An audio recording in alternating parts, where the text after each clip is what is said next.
Hello, j'espère que tu vas bien et que tu es en forme. Ici Pierre Elliott de Moliac, la chaîne qui t'aide à mieux gérer ton argent et à réussir. Aujourd'hui, on va parler un petit peu d'Instagram et on va voir ensemble comment atteindre les 1000 abonnés très rapidement. Alors ce qu'il faut savoir d'abord, c'est qu'il n'y a pas de méthode miracle pour avoir en claquant des doigts 1000 abonnés, mais je vais t'expliquer comment utiliser une stratégie vraiment à mettre en place pour avoir 1000 abonnés très rapidement et de manière totalement normale et simplement en publiant et en étant actif sur Instagram. Alors dans un premier temps, la chose vraiment évidente mais que pas tout le monde n'a, il faut avoir un bon nom. Un bon nom, c'est un nom qui parle à tout le monde, c'est un nom qui est pas trop long, qui est facile à rechercher et qui est en rapport avec le thème de ton compte. Il faut que tu aies un nom qui soit en rapport avec ce que tu publies et avec ton audience. Par exemple, si tu publies des photos de chats et que tu t'appelles Kamikaze32, ça va pas le faire. Ça va pas le faire, ton audience elle va pas comprendre.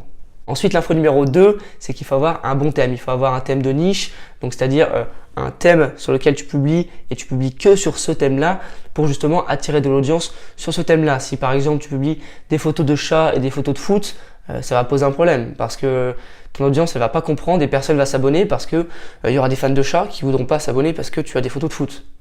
J'espère que tu comprends ce que je veux dire. Donc il faut que tu travailles ton positionnement, que tu travailles justement par rapport à ton thème et à ton audience, que tu réussisses à faire un thème qui match les deux et que tu sois positionné de manière à ce que ton audience comprenne ce que tu publies et pourquoi tu publies et qu'elle s'abonne à toi. Ensuite, effectivement, ne change pas de thème en cours de route. Si tu as publié plein de photos de chats, que des gens qui aiment les chats s'abonnent à toi et qu'au bout d'une semaine, tu changes tout et tu publies des photos de samouraïs, il n'y a personne qui va comprendre et du coup, les gens vont se désabonner. Donc, la troisième info que je peux te donner, c'est de bien remplir ta description. Bien remplir sa description, c'est important parce que c'est la manière dont tu vends ton profil. C'est la première chose que les gens voient sur ton profil. Donc des émoticônes, ok, puisque ça amène de l'interaction. En 2, pas de phrase dans la description, ça c'est vraiment l'horreur. Donc plutôt le site numéro 1 pour acheter les chaussures, tu vois, ça c'est vraiment court et c'est précis, les gens comprennent et c'est vraiment direct par rapport à ton audience, ils savent ce que tu fais, ok. Ensuite, ajoute une petite caractéristique dans la description, par exemple fabriqué en France. Donc voilà, ça permet là aussi d'être direct, d'être cash et ça fait plaisir à ton audience parce que ça apporte de la valeur. Et enfin, tu peux ajouter un petit passage à l'action, par exemple, trouver une chaussure à votre pied dès maintenant et ensuite vous mettez le lien juste en dessous. Donc ça, c'est un bon profil, c'est direct, c'est du général au particulier puisque vous commencez par dire que vous êtes un site de chaussures, ensuite vous dites que c'est Made in France, ensuite vous dites un petit slogan et le lien pour acheter. Sans entre guillemets un mini tunnel de vente dans la description. Ensuite, la quatrième info que je peux te donner, c'est de proposer du contenu de qualité. Il faut proposer des belles photos avec du contenu vraiment bon, c'est-à-dire pas mettre n'importe quoi avec des fautes d'orthographe, etc. Faire des choses en rapport avec ton thème et qui apportent de la valeur à la personne qui regarde ton profil.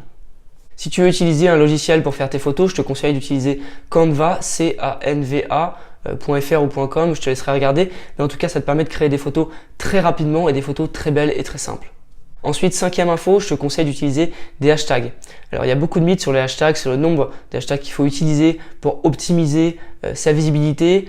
Il paraîtrait que c'est 18 le nombre d'hashtags à utiliser. Donc, tu mets 18 hashtags sous ta photo, des hashtags en rapport avec ton thème, en rapport avec ton audience et ça permettra comme ça aux gens qui utilisent Explorer pour trouver des photos, de te retrouver et donc d'améliorer ton exposition. Ça va permettre d'attirer du trafic qui n'est pas forcément en contact avec toi, qui n'est pas forcément abonné à toi et de l'attirer sur ton profil et de pouvoir potentiellement s'abonner à toi. Ensuite, il faut avoir une stratégie de contenu. Il ne faut pas publier 5 fois par jour, plutôt privilégier une fois par jour ou une fois tous les 2 jours. Et aussi, il faut publier du contenu, des photos, etc. qui ont quelque chose à voir avec ton thème.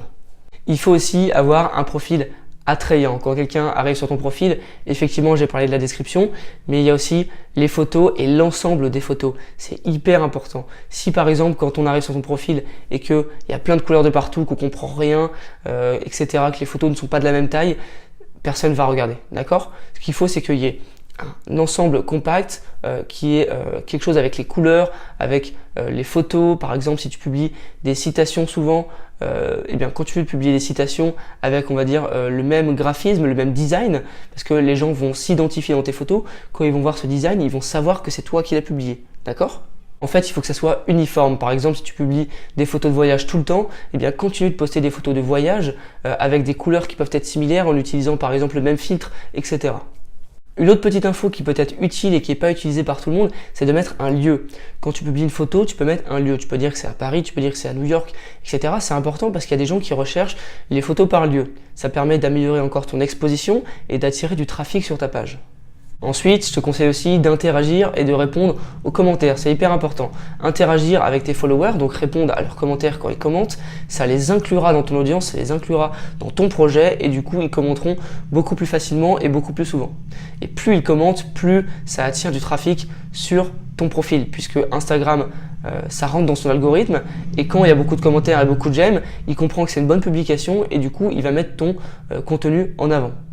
Et c'est aussi super important de discuter avec ses followers et également d'aller voir d'autres gens, de discuter avec eux, de commenter les pages que tu aimes parce que ça permet aussi de te créer un petit réseau dans Instagram. Et enfin, une petite dernière info pour accélérer ta croissance. Là, c'est un petit hack et effectivement, c'est pas autorisé normalement par Instagram. Mais bon, la plupart des gens le font pour accélérer leur croissance. C'est d'automatiser ton Instagram.